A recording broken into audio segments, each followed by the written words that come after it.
अस्सलाम वालेकुम दोस्तों, मेरा नाम रशीद मलिक है और आप देख रहे हैं हमारा यूट्यूब चैनल टेकविजन उर्दू। आज की इस वीडियो में हम स्कूल मैनेजमेंट सिस्टम के पार्ट 6 के हवाले से हाजिर हुए हैं, जिसमें हम डिस्कस करने वाले हैं अकाउंट्स को कि अपने स्कूल के अंदर आप अकाउंट्स को कैसे मैनेज करेंगे। तो चलें आज की वीडियो स्टार्ट करते हैं। हमारे सामने इस वक्त जो है system school management system SMS 360 open है। और इसके अंदर जो है हमने तमाम जो ऑप्शंस हैं वो पहले डिस्कस कर चुके हैं। और आप उन तमाम ऑप्शंस को हमारी प्रीवियस वीडियोस के अंदर जाकर देख सकते हैं। आज हम डिस्कस करने वाले हैं कि अकाउंट्स जो है वो एक मेजर पार्ट होता है किसी भी ऑर्गेनाइजेशन का, कंपनी का। तो अगर आप अपने स्कूल के अंदर अकाउंट्स को मैनेज करना चाहते हैं तो ये वीडियो आप ज़रूर देखें और आप देखेंगे कि हम अकाउंट्स को किस तरह मैनेज करेंगे इसके अंदर। अकाउंट्स जो है वो बहुत बिज़नेस का लाजिम जुज़ होता है और इसको मैनेज करना ताकि आप एग्जैक्ट फिगर्स देख सकें, तमाम लेजर्स, जर्नल्स और तमाम तर जो अकाउंट्स हैं उनको प्रॉपर मैनेज कर सकें और ट्रायल बैलेंस देख सकें। तो चलें आज की वीडियो स्टार्ट करते हैं। जैसे ही हम यहाँ पे अकाउंट्स पे क्लिक करेंगे तो कुछ इस तरह का इंटरफेस आपके सामने ओपन होगा। ये आप देख सकते हैं कि यहाँ पे ये वन विंडो सोल्यूशन है जिसके अंदर आप अपने अकाउंट्स को मैनेज करेंगे और इसमें आप यहाँ पे जो भी आपका एम्प्लॉय इस अकाउंट को मैनेज करेगा इस ऑप्शन को, तो वो यहाँ पे ट्रायल बैलेंस को भी लाइव देख सकेगा। यहाँ पे जैसे जैसे वो एंट्रीज करता जाएगा वैसे वैसे ही ट्रायल बैलेंस के अंदर ये रिफ्लेक्शन नज़र आएगी आपको। तो सबसे पहले ये है कि इसके अंदर हमने जो है लेफ़्ट कॉर्नर पे टॉप पे स्कूल मैनेजमेंट सिस्टम और फाइनेंस एंड अकाउंट्स को हमने शो किया है और अकाउंट्स मैनेजमेंट पैनल यहाँ पे नज़र आ रहा है जिसके अंदर जनरल लेजर्स और ट्रायल बैलेंस मौजूद हैं। तो इसमें इनकम वाचर्स का नंबर यहाँ पे आप देख सकते हैं, साथ में डेट है, पर्टिकुलर्स और आपने अकाउंट्स के जो हेड बनाए हुए हैं जिसमें हमने यहाँ पे income, salary, utility bills, repair, maintenance, school expense, जो भी है मिसलेनियस एक्सपेंस, परचेजेस, ग्रॉसरीज। इसके अलावा और मज़ीद भी हेड्स आप इसके अंदर ऐड कर सकते हैं, marketing, advertising, TADA, health and care, building and brands, cash account, fuel. मज़ीद भी आप कॉस्ट ऑफ गुड्स, परचेज़, जितने भी आप अकाउंट्स के हेड्स बनाना चाहते हैं यहाँ पे आप बना सकते हैं और इनको मज़ीद ऐड कर सकते हैं। साथ में यहाँ पे remarks, balance, total debit, credit भी यहाँ पे आपको नज़र आएगा। इसके अलावा यहाँ पे हमने वॉचर्स की टाइप दे दी है कि जो भी वॉचर आप बनाना चाहते हैं उसको यहाँ पे आप मेंशन कर सकते हैं। यहाँ पे हमने डिफरेंट टाइप्स के वॉचर्स दे दिए हैं जिसमें एक्सपेंस वॉचर है, मिसलेनियस वॉचर है अगर मिसलेनियस एक्सपेंस करते हैं, इनकम वॉचर है, फंड्स एलोकेशन वॉचर है। इसके अलावा डेबिट क्रेडिट एंट्रीज हैं और एडजस्टमेंट एंट्री की ऑप्शन हमने यहाँ पे दी है। यहाँ पे मंथ का ड्रॉप डाउन है जिसमें तमाम 12 महीनों की नाम मौजूद हैं।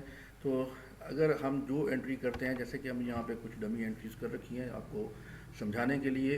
यहाँ पे एक नंबर वॉचर के अंदर आपने एंट्री की है 29 जनवरी को कि ये पेमेंट कुछ स्कूल की फ़ी की इनकम की सूरत में हमें मिली है, वो 25,000 है और इसको हमने एंटर कर दिया है क्रेडिट की सूरत में जनरल जर्नल के अंदर। और यहाँ पे देखें आप, अगर ट्रायल बैलेंस को देखें तो ट्रायल बैलेंस में ये 25,000 की रिफ्लेक्शन यहाँ पे नज़र आ रही है। और अगर हम इसको इनकम में जाके देखें तो यहाँ पे नीचे जो है वो अकाउंट्स का पैनल है, ये इनकम का पैनल है, आप नीचे देख सकते हैं। यहाँ पे इनकम है और साथ ही इसकी डाटाबेस है। जैसे हम क्लिक करते हैं तो ये देखें आप इनकम लेजर के अंदर चले जाते हैं और यहाँ पे 25,000 आपको इनकम आपकी 29 जनवरी को नज़र आ रही है। यहाँ से आप क्विट कर सकते हैं और इसी एंट्री को आप डिलीट भी कर सकते हैं। मिसाल के तौर पे मैं आपको अभी डिलीट करके दिखाता हूँ।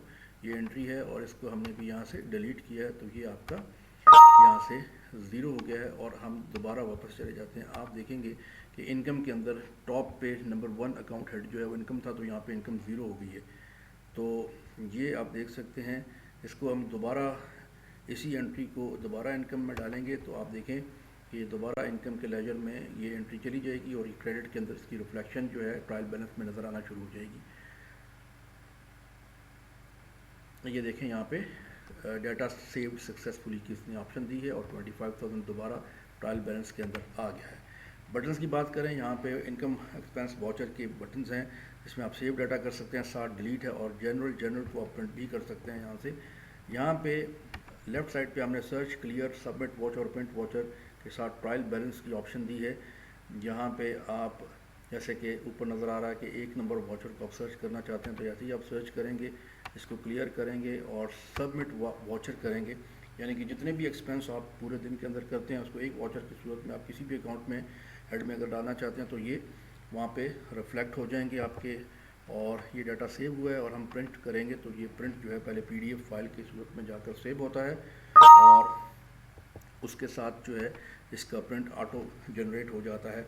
जैसा कि अभी हम आपके सामने इसका प्रिंट जो है वो ये शो होने लगा है, तो आपके सामने ये वाउचर आएगा, और वाउचर के अंदर जो है आपको नज़र आएगा कि इनकम का वाउचर हमने जनरेट किया है, तो इसका प्रिंट आपके सामने निकल आएगा और PDF की फ़ाइल में सेव भी हो जाएगा। इसकी हार्ड कॉपी अगर अपने मैनुअल रिकॉर्ड के फ़ाइल के अंदर आप लगाना चाहते हैं तो भी वहाँ पे जाके लगा सकते हैं। जैसे कि ये इनकम वाउचर आपके सामने है, और ये इनकम 25,000, मैं इसको ज़रा क्लोज करके आपको दिखाता हूँ जूम करके। ये देखें यहाँ पे इसने शो किया है कि ये वाउचर नंबर 1 है और 29 है, 24 ईयर्स है, मंथ जनवरी है, पेमेंट रिसीव है स्कूल फीस, और ये 25,000 इसके अंदर एंटर हो गया। डिपॉजिटर सिग्नेचर्स हैं, अगर वो डिपॉजिट जो इसको यूज़ करता है, या यूज़र साइन है, अकाउंटेंट सिग्नेचर और कैशियर के हैं, और अगर ये वाउचर जो है जो जनरेट करेगा वो कैशियर को देता है, तो कैशियर जो है इसको अगर आपके बैंक अकाउंट में सबमिट करता है या आपके कैश लॉकर में रखता है, तो भी आप जो है इन वाउचर्स को जो है ना अपने हार्ड कॉपी सिग्नेचर के बाद जो है जो अथॉरिटी होती है अकाउंट्स के अंदर, उनके साइंस के बाद इसको अपने सेव कर सकते हैं। दूसरा देखें, अगर यहाँ पे देखें मिसलेनियस एक्सपेंस हैं, और यहाँ पे हमने मिसलेनियस एक्सपेंस वाउचर अगर जनरेट करना है तो ये मिसलेनियस की मद में हमने 25,000 जो है ना वो मिसलेनियस अकाउंट में रखे हैं, तो मिसलेनियस वाउचर यहाँ से आप जनरेट भी कर सकते हैं। ये डाटा सेव हो गया है, और उसके बाद जो है हम इसको क्लिक करके दोबारा सबमिट वाउचर करेंगे और प्रिंट वाउचर करेंगे, तो ये मिसलेनियस वाउचर जनरेट हो जाएगा। और मिसलेनियस एक्सपेंस करने के बाद तमाम तब रिसीप्ट्स जो हैं आप जो है इसके साथ लगाने के बाद अपनी फ़ाइल में हार्ड कॉपीज़ की सूरत में रख सकते हैं, और इस मिसलेनियस के अंदर आप जो है इसको अकाउंट के अंदर जो है ना लेजर्स के अंदर जो है ना वो डाल सकते हैं। जैसा कि हमारे पास यहाँ पे मिसलेनियस एक्सपेंस की ये डाटाबेस मौजूद है, यहाँ पे देखें ये सारी रिफ्लेक्शन जो है वो इस लेजर में नज़र आ रही है, तो आप लातादाद एंट्री इसमें कर सकते हैं। इसके बाद यहाँ पे हमारे पास ट्रायल बैलेंस है, नीचे ये ट्रायल बैलेंस आपको नज़र आ रहा है। ये हमारे इस वक्त जो है हमने कोई 20 अकाउंट हेड्स शो किए हुए हैं, जहाँ पे आप अपने ट्रायल बैलेंस को देख सकते हैं, और यहाँ पे हमने 3 बटन दिए हैं, प्रिंट ट्रायल बैलेंस ग्राफ है, और क्विट का बटन है। ट्रायल बैलेंस ग्राफ के ऊपर जब आप क्लिक करेंगे तो आप देख सकेंगे कि आप इनके ग्राफ को भी देख सकते हैं। यहाँ पे तमाम अकाउंट्स का ग्राफिक रिप्रेजेंटेशन आपको यहाँ पे नज़र आएगी। इसको हम यहाँ से क्विट करते हैं, और क्विट करने के बाद बल्कि हम आपको प्रिंट ट्रायल बैलेंस दिखा देते हैं। ये PDF में सेव हो गया आपका ट्रायल बैलेंस, और ट्रायल बैलेंस सेव होने के बाद जो है इसका प्रिंट आउट इसने जनरेट कर दिया। ये देखिए ट्रायल बैलेंस यहाँ पे शो हो गया है। तो कुछ इस तरीके से ये काम करता है, और बाकी तमाम एंट्रीज आप अपने लेजर्स मज़ीद भी आप बना सकते हैं, और मज़ीद बेसिस भी आप इसके अंदर बना सकते हैं जो आपकी कंपनी या ऑर्गेनाइजेशन की रिक्वायरमेंट है। यहाँ नेक्स्ट एंट्री पे जब आप क्लिक करते हैं तो ये रिफ़्रेश करता है। ये देखें यहाँ पे हमने इसको रिफ़्रेश किया तो ये रिफ़्रेश होता है। इसके बाद यहाँ पे फाइनेंशियल रिपोर्ट है, जिस तरह की ये 3 एंट्रीज है, अपनी मर्ज़ी से कॉन्फ़िगर कर सकते हैं, कस्टमाइज फाइनेंशियल रिपोर्ट जनरेट कर सकते हैं। अभी हम यहाँ पे जनरेट करते हैं, देखें अभी हम इस डाटाबेस में जाते हैं तो यहाँ पे सिर्फ़ और सिर्फ कोई एंट्री नहीं है अभी तक, लेकिन हम अगर एक कस्टमाइज फाइनेंशियल रिपोर्ट बनाना चाहते हैं तो ये एंट्रीज़ जो है ना, एक फ़र्स्ट एंट्री हमने फाइनेंशियल रिपोर्ट में की है, और ये एक कस्टमाइज रिपोर्ट आप किसी भी एक दिन की फाइनेंशियल रिपोर्ट यहाँ से जनरेट कर सकते हैं। ये देखें यहाँ पे जनरेट हुई है, ये 25,000 क्रेडिट जो है ना इस कस्टमाइज फाइनेंशियल स्टेटमेंट के अंदर चला गया है। यहाँ से आप जो है ना इसको क्लियर भी कर सकते हैं, and you can get the print of this. यहाँ से क्लियर करेंगे तो ये दोबारा ये क्लियर हो जाता है, और क्लियर हो जाने के बाद ये वापस आ जाता है। तो इस तरीके से ये स्कूल मैनेजमेंट सिस्टम का फाइनेंस अकाउंट आप यहाँ से मैनेज कर सकते हैं, और तमाम इसका मेजर जो जनरल डाटाबेस है उसको मैनेज कर सकते हैं, तमाम तरह लेजर्स बना सकते हैं, और ट्रायल बैलेंस को देख सकते हैं। मैं उम्मीद करता हूँ कि आपको ये